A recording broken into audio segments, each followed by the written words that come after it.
Hello and welcome to Indie Book Magic, a podcast that connects geek readers and writers in an open, lighthearted, and occasionally random environment. We're your friendly hosts, Janeen Ippolito and H. Burke. And we're going to do something a bit different today. We're going to break from tradition and actually invite you to hop onto our Facebook page to leave us reviews or tell us what you think about the podcast, or, follow us on SoundCloud, or go to our website, or leave reviews on iTunes. And the reason I am breaking tradition and mentioning this at the beginning of the episode instead of at the end of the episode is first because I know that all of us who listen to podcasts don't always listen for those public service announcements at the end, but also to deliberately break tradition, which is what we're talking about today in part, because we are talking about luck, superstition, and the habits and traditions around them in a big, fun variety splash just because we can. Oh, yes. We've got everything today from cats to crickets to bird poop. Yes. The bird poop makes me happy. I'm not going to lie, folks. It's going to be really fun. I'm married to a germaphobe who is like, bird poop is one of the worst things on the planet for him. And I grew up with birds, so. I grew up with chickens. I hate chickens. Oh, I know some people love chickens and they're like their pets, but I grew up with mean chickens and they always were mean to me. I had no idea you had chickens. I was about to say you liked chickens, but you just said you didn't. So, yeah. I'm so traumatized by chickens then. Oh my goodness. So, other than Heidi's unexpected chicken trauma, which just came out today, I'm working on things.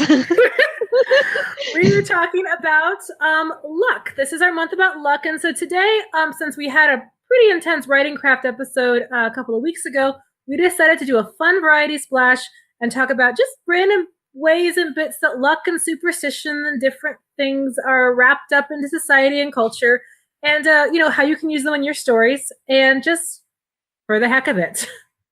Yeah, and I have to start with my favorite subject in the whole world, and it's cats. No, I had no idea, Heidi.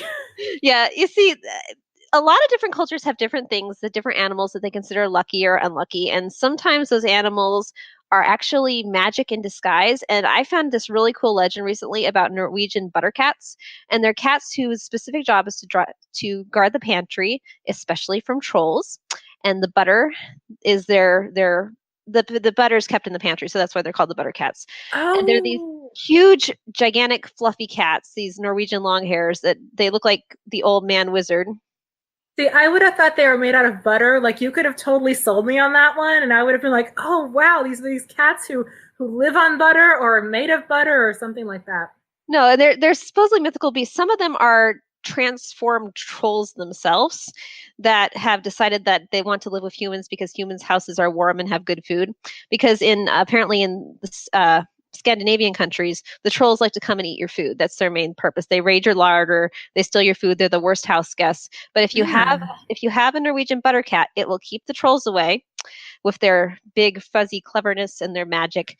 They are trickster cats, and they are very smart, and they're protective of the people who take care of them and give them warm hearths to sleep on. And if I had a Norwegian butter cat, I would be so very, very happy. Oh, but what would Bruce think? Like, you would no longer be the only, like, he wouldn't be an only cat. He wouldn't be the only, like, cat man in your life. I'm not totally convinced that Bruce isn't some sort of magical creature, though, so he might get along with it. You never know. Or you could have like secret magical cat battles. Like, you walk into a room and you see like this magic flying back and forth. Yes. And then you videotape it and put it on YouTube, become a star, and have all the money you need to fund all of your publications for infinity. So yes. You just need a butter cat then. Like, there you go. Yeah, keeping your food safe from trolls is a major subject, but like you wanted to talk about, there's also things that you do to like appease these creatures. Yes, and that's part of it too. A lot of superstitions have to do with the supernatural or fairy tale world, and there seem to be two angles with the supernatural world. Either you want to bring it in or you want to keep it out. Those seem to be the two major categories. So either you like brownies, not the dessert, but the small creatures that you find in various Celtic mythologies, and you want to keep them around to help, so you would put out like some kind of food and to prevent them from turning into something mean. Or you want to keep things out, and which one of the most popular things to do is salt, which I find really interesting as well, because I know from historical fact that salt was a very like precious commodity a lot of times. So it's interesting that like it would also be seen as something you would use to keep everything from witches away to potentially fae away. Some people say it worked on vampires. So with interaction with the supernatural creatures, it seems to be either we like you or we want to keep you away so you do not steal things from us like our children. So are brownies basically reverse gremlins? Something like that. Yeah, I've heard like brownies versus boggarts. It's that kind of angle where if you don't take care of them, then they'll take care of you all right, and you're kind of stuck. Yeah, I spent some time researching various substances and plants that either attract or repel fae for my Spellsmith and Carver series.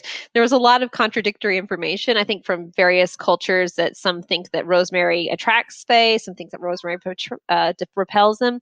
Just a lot of interesting things. So I got like these huge lists of fae repellent plants, which I tried to incorporate. Yeah, it really shows you an insight into like the mindset and the culture that this was such a big part of their world. They believe these things existed, and the thing is, even those who didn't or weren't sure that they existed didn't really want to take any chances. Yeah, some things, it's you don't want to play a fire. Yeah, it's kind of, or even just a habit. Like nowadays, I live in central PA area, and when I first moved up into the central part of the state, you see these barn stars everywhere. They have these stars on their barns, and you're like, okay, that's interesting. And it kind of fulfills the same thing as having a lucky horseshoe. And those are things like horseshoes, we wouldn't always think about that, but it would be sort of like a tradition where the superstition, the fear, or the promise of blessing is lost, but it's still just kind of, what you do. And that's what a lot of these kind of keep out or bring in superstitions can like translate into. Yeah, and I think that there's this idea of things as omens and stuff. There's this really cool story. Well, it's kind of tragic, so it's not particularly cool. That I was told by an author who I don't think has anything published out, but her name is Barbara Russell, and she is from New Zealand. And she was telling me a story, or she had incorporated into her book this story that's a legend from that area. There's a mountain called Mount Tarawera in New Zealand, and it was above this beautiful lake in like late 1800s. Well, it was there for many, many centuries, obviously, above this beautiful lake. And there were the pink terraces there that were like these salt flats. And it was this beautiful lake above this. And then one day there's these ferry boats were out touring it, and this ghostly canoe came at them with like a chief standing up in it, a Maori chief. And everyone was like panicked about what this was because there hadn't been this canoe seen on there. And then like the next 11 days later, I believe it was, the whole mountain exploded and buried the lake, and over 100 people died in that eruption. And so there's a local legend that if the mountain is going to erupt again, you'll see the canoe beforehand. So you watch out for the canoe. It's not a story I'd ever heard before, but I just loved the idea that there was this omen that was so tied in with their particular culture, of something that they would see before an eruption. Yeah, that is really interesting how it is tied into those different events that like happened or are rumored to have happened in the past, and how those get woven into now this is, what you expect to happen. And going on to another way that we can figure out omens for what might happen or not happen, we're talking about lucky or unlucky animals. And of course, we have cat dragons, we have a Heidi, so we're going to talk about black cats. And these are well established in Western civilization as being unlucky. And it's interesting because I actually came into it with the assumption of, well, do black cats get adopted less because they're black? Interestingly enough, it's a common myth that is kind of shaky in terms of whether or not it exists. In fact, there's some people who think because people going into adoption shelters think the black cats won't get adopted, they adopt them more. So it's kind of like hard to judge that. And of course, there's statistics proving for, there are statistics proving against. Statistics are kind of not the most trustworthy things all the time. But Heidi had a good idea about they probably wouldn't be they would probably be a little more careful about anyone trying to adopt a black cat around Halloween. Yeah, I've heard that's true, that certain shelters will not, some won't adopt cats around Halloween at all, but it's specifically black cats for fear that they will be used in some sort of prank or sacrifice. And yeah, and that's really sad because the poor Yeah. cats. They can't choose the color they're born, and suddenly it's like either they're going to be used in a prank and then like discarded or just left alone or sacrificed. Well, it's kind of like bunnies around Easter. People get the bunnies to give in the Easter baskets, and what happens to the poor bunnies when they're sick of the bunnies? Yeah, those poor things. Well, I don't think they get sacrificed. I hope not anyway. But they might get eaten. That's true. Like I could picture them just kind of letting the bunnies go, and then of course, since there are all the cats around there, it's kind of establishes its own weird sort of food chain. But that is a thing, yeah. The idea of having these certain animals attached to these certain days or having these certain associations with things. Yeah, and it's interesting what animals are seen as lucky or unlucky in various cultures. In the Netherlands, I believe storks are seen as lucky, or at least they used to be. I remember reading several different young adult and middle grade classic novels that involved theirs. I believe The Will on the School is about some kids who are trying to find a will to put on the roof of their school to attract a stork who will attract good luck. Because you put a will on your top of your house and it makes a platform where the stork can build a nest. And if he comes and he builds a nest, it's lucky. And to my knowledge, they don't have a parallel thing about them bringing babies, but I don't know if it's maybe tied together that they bring prosperity in the form of babies, but they also bring just good tangible luck and fortune. I also remember that was like in some things about when the Pilgrims temporarily took refuge in the Netherlands before coming to America, which they did for a little bit. They had some controversy about that because they don't believe in luck, and the locals did, and the storks were lucky. Oh my. So you're not supposed to throw rocks at storks or chase them off from your land because they're good luck. Yeah, and it looks like they're also a protected species. I just researched this, and it looks like they're trying to get them to come back and to like be part of it, sort of like maybe how the bald eagle is like. The bald eagle, because it's associated with like a national bird. Is we try to get that to be places. I used to go to a school that they had 2 bald eagles who like nested there and had babies, and oh my goodness, people were so excited. Oh yeah, people love to see those things, and it's their symbols. So I think anything that becomes a symbol, even like one things that maybe we consider kind of an annoyance, like the California gull, which is the bird of Utah, which is odd, but I guess they saved some settlers by eating grasshoppers. All right then. Yeah, it is interesting with the bald eagle. There's one side story where again I worked at the school, and one day I think it was after like lunch or something, I heard this. That what happened was the eagle had caught a fish and had just like dropped it because seabirds the fish are heavy and they're heavier than the birds realize when they catch them. So like this fish just like comes falling out of the sky and smacks someone's car windshield. Well, it's like that ancient Greek philosopher who was killed when an eagle dropped a turtle on his head thinking it was a rock. Yeah. And talking about birds dropping things and bird droppings, apparently in Russia, either in the past or now, again, we always preface these with the fact that we've done some research on these areas, but we are aware that superstitions change and grow over time, and some people might like hold to them and others don't. So we don't go up to someone who's Russian and ask them about this and expect them to like agree exactly. We're just talking about general trends and things that we've researched and seen.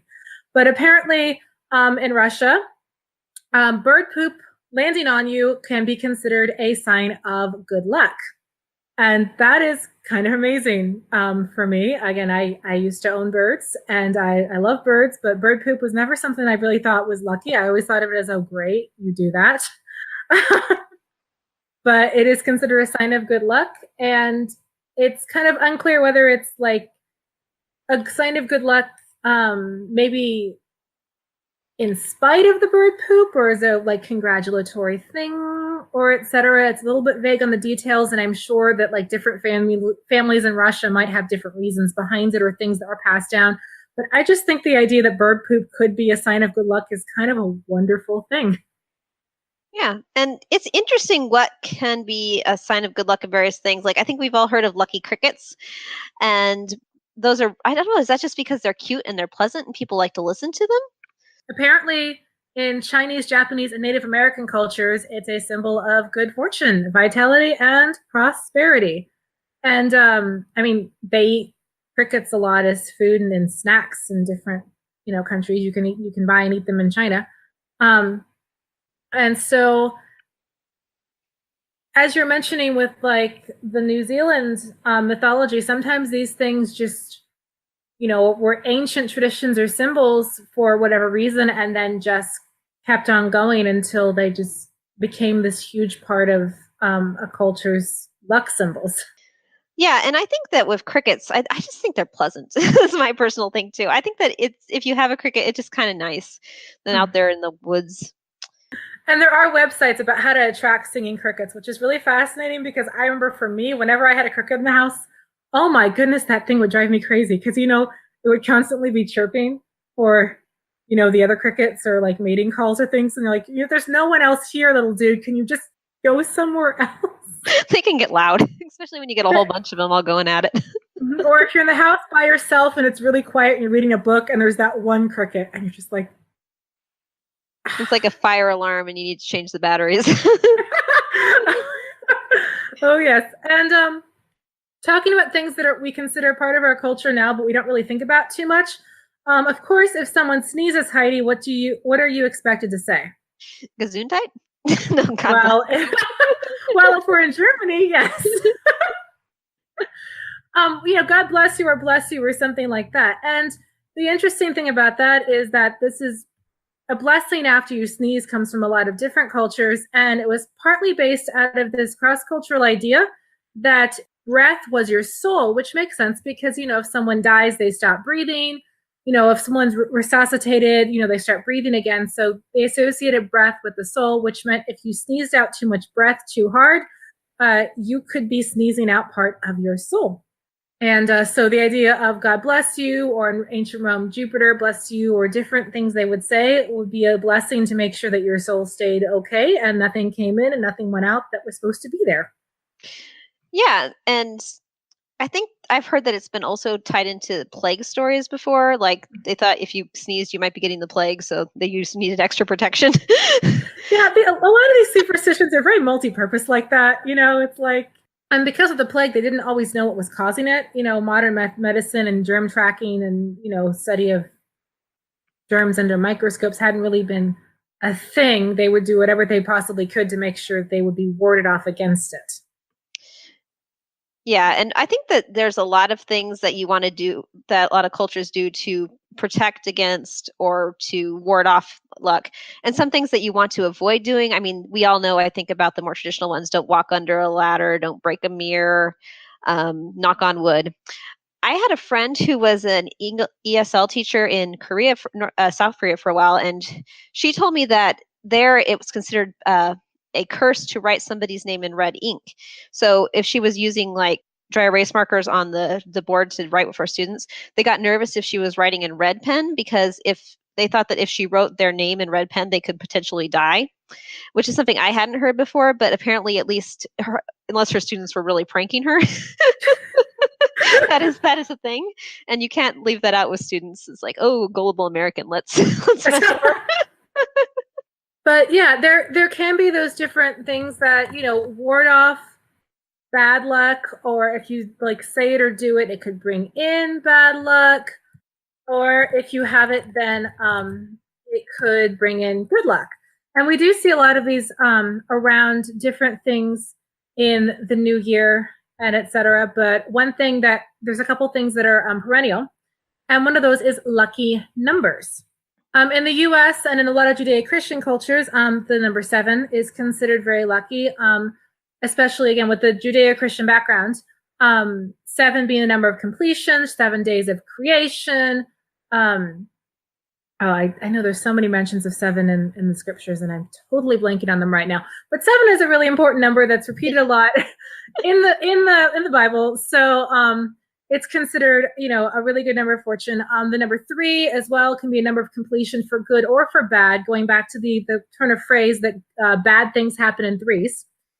And so you just got to wait for your three bad things to be up, and then you'll be done. And a lot of those were just ways of trying to reassure people who were just like going through a really hard time, that maybe it wouldn't be so bad. And then of course there is the unlucky number 13 that has been like the source of a lot of, American horror stories, and even the 13th floor being left out of buildings.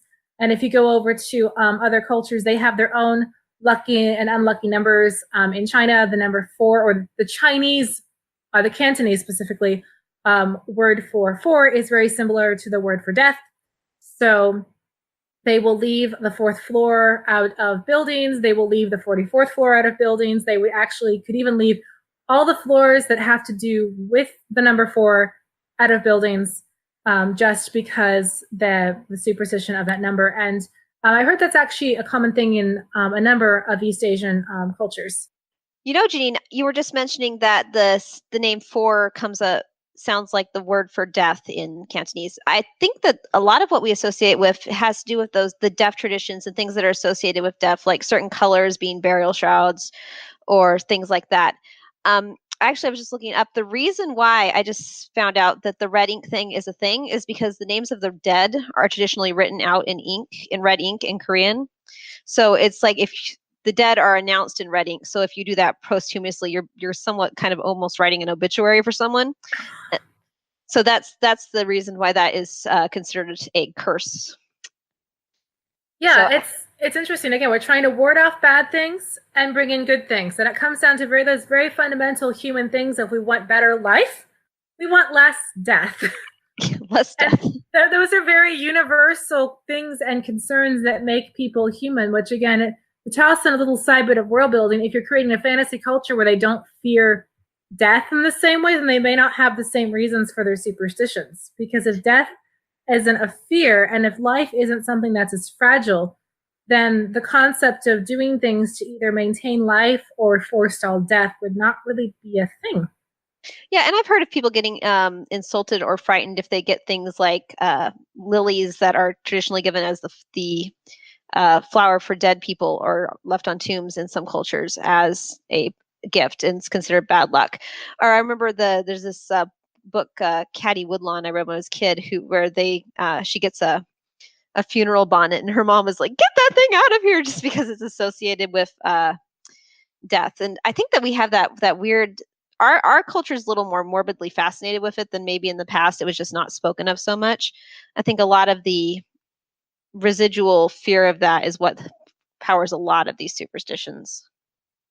Yeah, very much so, very much so. And it can be interesting to see how that develops in your personal life, because as we're looking for all these big cultural traditions, we realize that some things are more superstitions that people can choose to ignore or have, but we all tend to develop our own sense of superstitions and habits of things that work for us or don't work for us. So we have to do a certain way. You heard about like even the pop singers who must have a certain kind of flower in their room, or they won't sing well that night, or like maybe even businesses have their own traditions, and these traditions can really develop into their own kinds of superstitions for good and bad luck that are very unique to a business or a family or a person.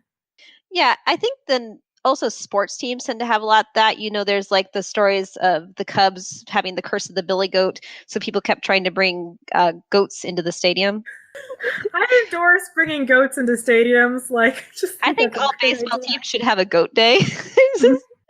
You get them free if you bring a goat.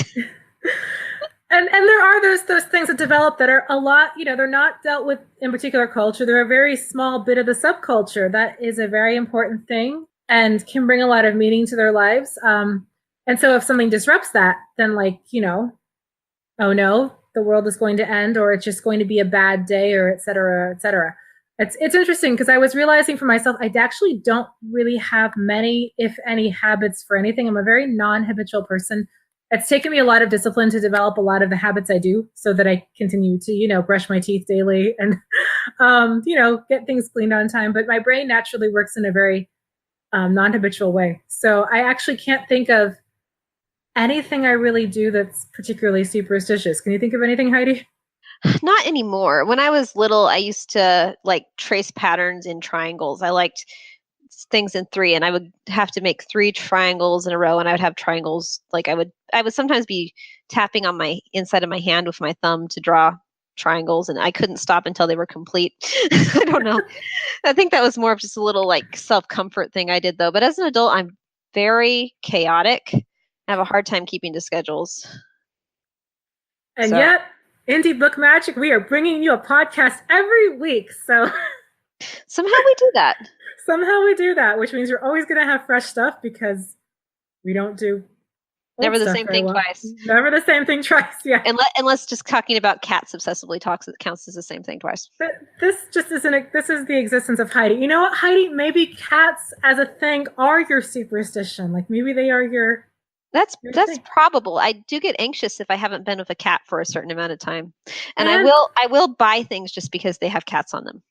And you always have dragons in your books, or try to. Like now, if you don't have a dragon in a book, you're like, how can I work in like a dragon in a picture or something like that? Yeah, I do try to put in dragons. I have used them as the name of a jewel called the Dragon's Heart, and as a topiary. I think that's how you say that, like a hedge. Yeah.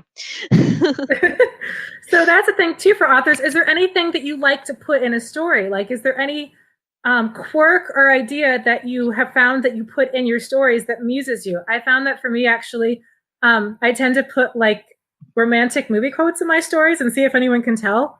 There's a Princess Bride quote, at least one Princess Bride quote in Lawless. And I know I probably put 1 or 2 in Priceless and things like that. And it makes me happy. And if I don't have it in there, then I'm kind of, makes me sad. Yeah, there's a fine line, Janeen, I think, between a good luck charm and an Easter egg. They can be both. I am a non-exclusionary person on this. Yes. We must not put everything into too many segmented boxes. I know. Well, speaking of segmented boxes, next week we are doing another craft episode. And this time we're going to be discussing fate and destiny in stories. And there's a lot to unpack there, so I'm hoping you guys will hang out with us and hear all the wonderful things. Yes, it'll be awesome. And we will be especially speaking about, I got this again. I'm just going to try to say this again because I'm pretty proud of myself. Deus Ex Machina. Leviosa. Exactly.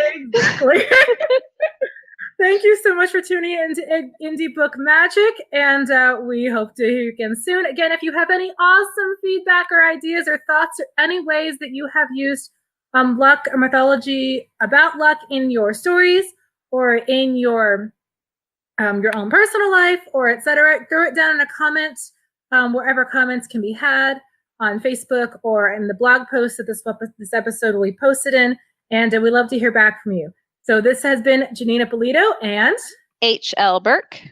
And we hope you have an excellent day here at Indie Book Magic. Goodbye.